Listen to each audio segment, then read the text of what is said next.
As the Strait of Hormuz remains closed, global oil supplies, they are plummeting, which could set the stage for a summer price spike. Joining us right now is S&P Global Vice Chairman Dan Yergin. We've been trying to understand the price and where this is all headed and what you think happens next, how quickly it comes down if we actually get a deal. Walk us through what's going on in your head right now on all this. Well, what's happening now is the inventories that have helped keep prices from going too high are getting pretty much drained out, and that's the key factor. So where's the other oil going to go? Our numbers are that before the crisis, about 135 ships a day went through the Strait of Hormuz. In May, it's been 9 ships a day. So that you've lost about 1.2 billion barrels of oil so far. If I had asked you 2 months ago what the price of oil would have been now, though, you would have said what? Because there were some people saying that we were going to be in the 200s by now. I wouldn't have said that because I would know that there are inventories and alternative supplies. The key question was how long was this crisis going to go on? And what's happening now is the Iranians are solidifying their control. They've set up what they call the Persian Gulf Strait Authority. And this little piece of paper, if you want to send a ship through, they send you an Excel sheet that you have to fill out, and then they'll decide whether you can go through or not. And by the way, pay them. And this is absolutely unacceptable to the Arab countries because they know if they pay these tolls, this money's going to the IRGC. So in terms of just how you think about what happens next, assuming some deal is made, I don't know what you think a deal is. Do you think a deal is even possible? Let's start there. Well, you always assume that there's a deal, that after all, deals are what the Trump administration is all about. But we seem pretty far away from it right now. And the Iranians know that they have a very strong position their new nuclear position is control of the strait. So if you were a betting man right now, you think crude goes to what? Well, I think it would go, let's say it goes higher. I'm not going to put $150 or $200 on it, but if we remain on the track that we are in, we're going into the season of increased driving around the world, increased air travel around the world, so the call on fuel is going to go up.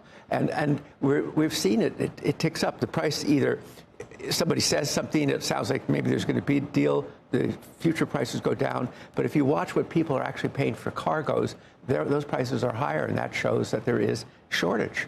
Okay, flip this whole thing around. There is an argument that's been made repeatedly by the White House and others that if a deal is reached, the price of oil comes down materially and shockingly quickly. Is that true? What does that look like to you? Well, I think the price would absolutely come down when that happens. But it's still, this crisis doesn't end in a single day. The cleanup, we think, would take about 6 months to get everything back to normal. Which would get you to what? Well, in terms of the price of oil? Well, if it went back to normal and we were back to a surplus situation, then we'd probably be in the 60s or 70s or 80s. Before the military buildup started, oil was in the 60s. So the price would absolutely come down. The tension would go out of the market. But it's going to not get fixed quickly because you've got to move all these tankers. 6 month period. The reason I'm mentioning this is here we are getting, we're getting very close now to the midterms. And so there is this political calculus that the president is going to somehow try to reach for some kind of deal, in part because he needs oil prices to come down. And the question is how quickly they come down. If you're telling me it's 6 months.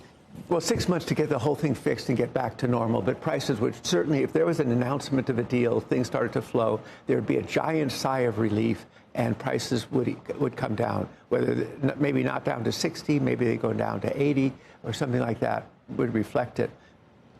I get this a lot, by the way, on X and other people who send me notes or viewers. They ask about the transmission mechanism in terms of price in the United States as it relates to all of this at a gas station, and whether there are people who have a view that somehow the gas stations right now are effectively, what's the word? Gouging. Gouging. Maybe yes. Gouging is not, I don't know if that's polite or not. Do you believe they're gouging? No, I think it reflects the market forces. There's so many of them, gasoline stations. But prices are going up because the demand on our systems is going up, and also product is being exported. Right. One of the things that has kept the price from going much higher is that the U.S. has been a source of exports, replacing some of those barrels.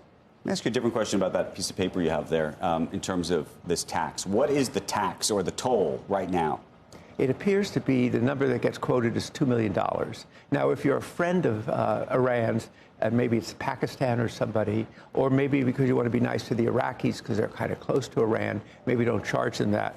But you have to fill out this thing and fax it back or email it back to the IRGC, and they'll decide whether you get through or not.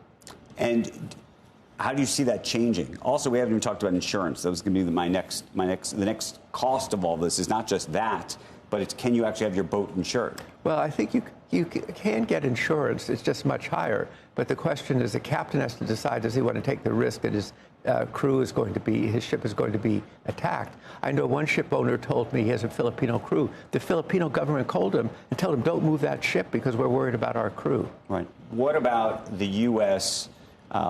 Ferrying some of these boats, or at least trying to protect these boats on the way through? Does that make sense to you? Well, that is what we've done in the past, and that was first what was out there, that we would ferry them as we'd done in the 1980s, and then it became, well, actually, we would guide them.